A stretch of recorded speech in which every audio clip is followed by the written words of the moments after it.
Wiadomość od twojego skryby. Starożytny Bliski Wschód zdecydowanie nie był bardziej bezpieczny niż obecnie.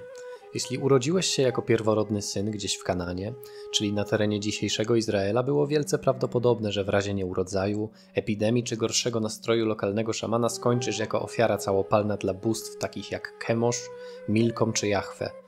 Tak, nie przesłyszeliście się. W Starym Testamencie można znaleźć interesujące ślady szamanizmu, które ukazują nam dawne praktyki religijne i duchowe, które miały miejsce na starożytnym Bliskim Wschodzie. Szamanizm jest jednym z bardziej archaicznych systemów religijnych. Jak nie trudno się domyślić, kryje się za nim postać szamana. Ten według założeń tej religii zajmuje się kontaktem z umarłymi, duchami, aby przewidywać przyszłość, czy szukać rady na aktualne problemy społeczności. W Starym Testamencie można znaleźć opisy proroków i kapłanów, którzy wydają się wykonywać szamańskie praktyki, takie jak modlitwy, tańce, używanie instrumentów muzycznych i wróżbiarstwo. Te ślady szamanizmu dostarczają nam wiedzy na temat duchowej różnorodności i bogactwa kulturowego starożytnego Bliskiego Wschodu i pokazują, jak różne formy religijności przenikały się i wpływały na siebie w ciągu ostatnich kilkunastu tysięcy lat. Zacznijmy jednak od początku. Szamani występowali i występują powszechnie w różnych grupach łowców-zbieraczy i niewielkich społecznościach rolniczych. Jednak dzisiaj niezwykle rzadko mamy okazję potwierdzić istnienie szamanizmu w starszych kulturach poprzez zapis kopalny. I choć szamanizmowi blisko jest do religii naturalnych, czyli tych najbardziej pierwotnych, starych, tak jak nasz gatunek, tak najstarsze ślady szamanizmu odkrywamy zaledwie 30 tysięcy lat temu. Najstarszy pochówek szamański na terenie Lewantu pochodzi sprzed około 12 tysięcy lat. Grób jest zlokalizowany w niewielkiej jaskini Hilazon Tahtit w regionie Dolnej Galilei. Kobieta, którą uważa się dzisiaj za najstarszą bliskowschodnią szamankę, wywodziła się z kultury natufijskiej, tej samej, której ludzkość najprawdopodobniej zawdzięcza udomowienie psa. Rytuały pochówku oraz sposób uszczelnienia grobów sugerują, że Natufijka była postrzegana jako osoba pozostająca w bliskim związku ze zwierzęcymi duchami. Według badaczy ten pochówek nie przypomina innych rytuałów grobowych z okresu kultury natufijskiej lub wcześniejszych paleolitycznych. Kobieta została ułożona w specyficzny sposób, w pozycji bocznej, z nogami skulonymi do środka. Aby utrzymać ją w tej pozycji, jej ciało obłożono głazami na głowie, miednicy i torsie. Uwagę archeologów zwróciły także przedmioty, z którymi denatka została pochowana, ponieważ inhumowano ją z pełnymi karapaksami żółwia, fragmentami ciał dzika, orły, krowy, lamparta, kuny, a także nadmiarową ludzką stopą. To właśnie ten aspekt wydaje się zupełnie przekonywać naukowców, że mamy tu do czynienia z prawdopodobnie pierwszym pochówkiem szamańskim.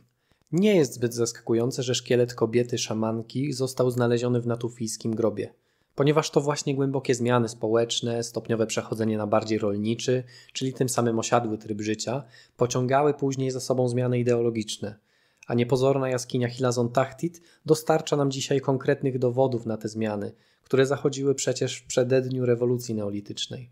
Wiemy już zatem, że na terenie Lewantu praktyki szamanistyczne sięgają przynajmniej kilka lub według bardziej optymistycznych prognoz kilkanaście tysięcy lat w przeszłość i do czasów biblijnych upłynęło tyle wody w Jordanie, że miały one czas na to, by ukształtować się w kulturze i obrzędowości ludzi mieszkających na tych terenach. W Starym Testamencie można znaleźć pewne elementy, które sugerują wpływ szamanizmu na religię i kulturę Izraela. Na starożytnym Bliskim Wschodzie szamanizm był powszechnie praktykowanym sposobem religijno-duchowego uzyskiwania wiedzy i pomocy i jak się zaraz przekonamy, być może miał wpływ na formowanie się nowej religii. W Starym Testamencie można znaleźć opisy proroków, którzy byli traktowani jako pośrednicy pomiędzy Bogiem a ludźmi. Czasami opisywano ich jako osoby, które doświadczały wizji, co jest cechą charakterystyczną szamańskiej praktyki. W Starym Testamencie można również odnaleźć opisy tańców i rytuałów, które mogą być związane z szamańskimi praktykami.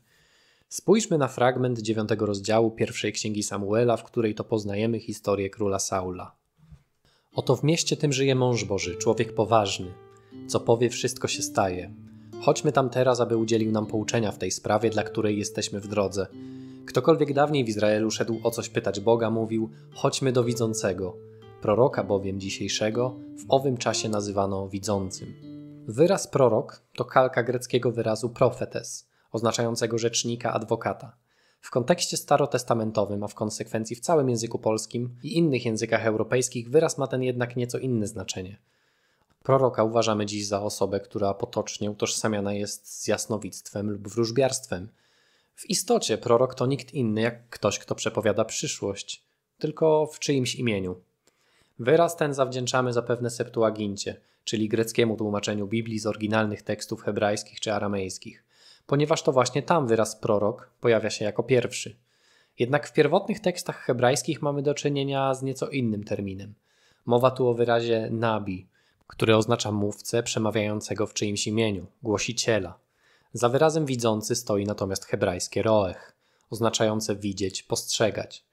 Widzimy zatem, że termin wskazywany jako starszy przez autora ma nieco węższe znaczenie i implikuje jedynie umiejętność jasnowidzenia. To nabi, czyli prorok, jest dopiero tym, który przemawia w imieniu Jahwe.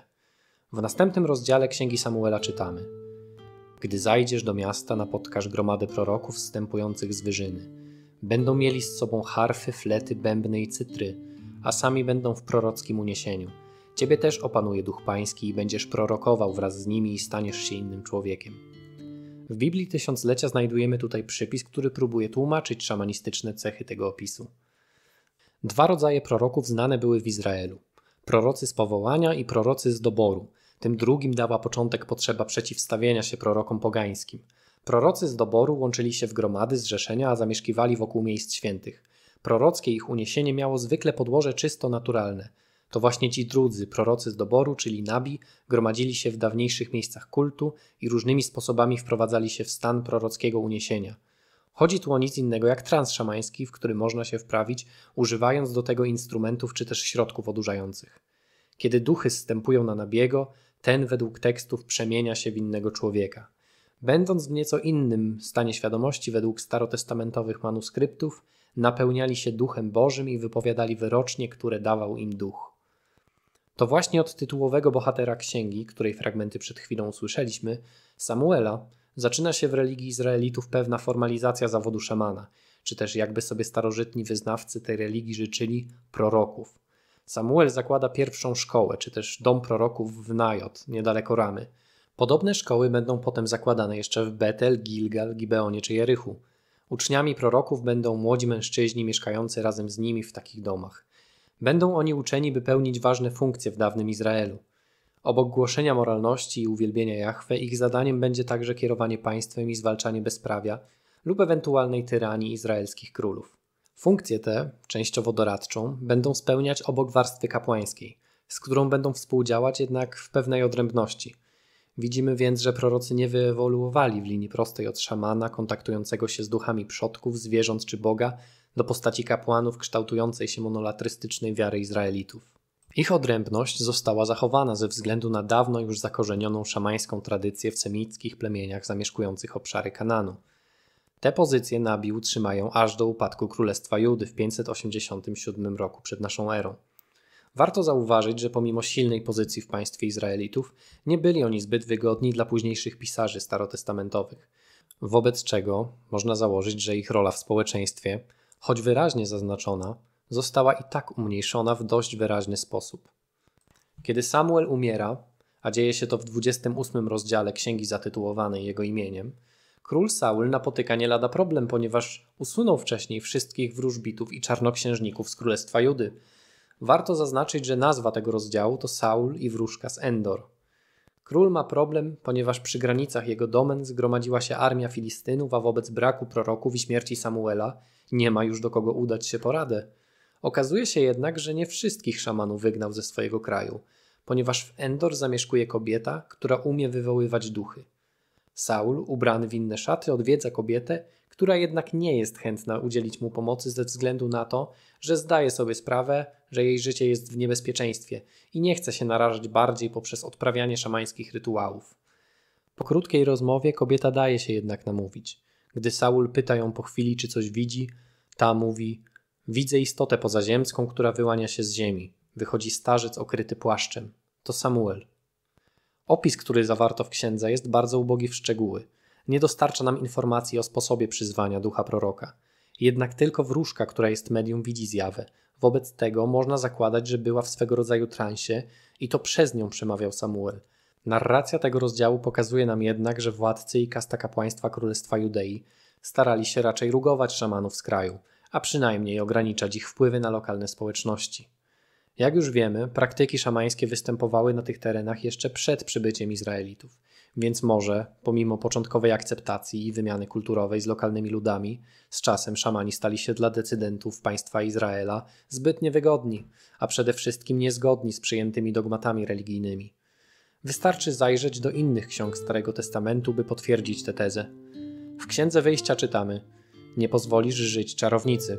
W Księdze Kapłańskiej napotykamy na: nie będziecie uprawiać wróżbiarstwa, nie będziecie uprawiać czarów.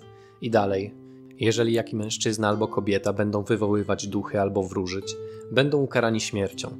Kamieniami zabijecie ich. Sami ściągnęli śmierć na siebie. I wreszcie w Księdze Powtórzonego Prawa czytamy: nie znajdzie się pośród ciebie nikt, kto przeprowadzałby przez ogień swego syna lub córkę, uprawiał wróżby, gusła, przepowiednie i czary. Nikt, kto by uprawiał zaklęcia, pytał duchów i widma, zwracał się do umarłych. Obrzydliwy jest bowiem dla Pana każdy, kto to czyni.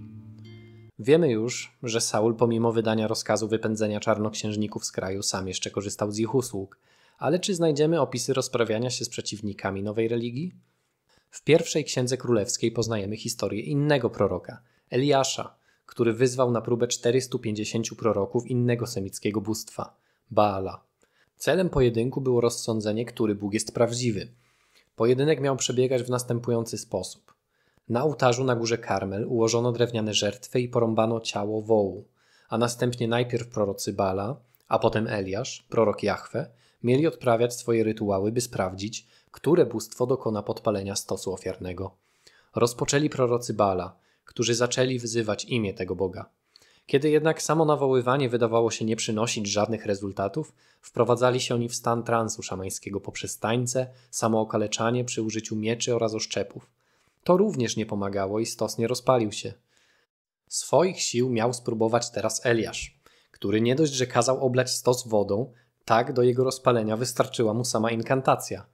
Czy Eliasz zamiast wody kazał wylać na stos olej skalny lub inną substancję, która łatwo mogła ulec samozapłonowi na rozpalonym wzgórzu Karmel? Tego się zapewne nie dowiemy. Faktem poświadczonym w Biblii jest natomiast to, że po udanej próbie Eliasza blisko 500 proroków Baala zostało straconych przez Izraelitów. To nabi Jahwe mieli mieć monopol na kontakt z duchami i bogami.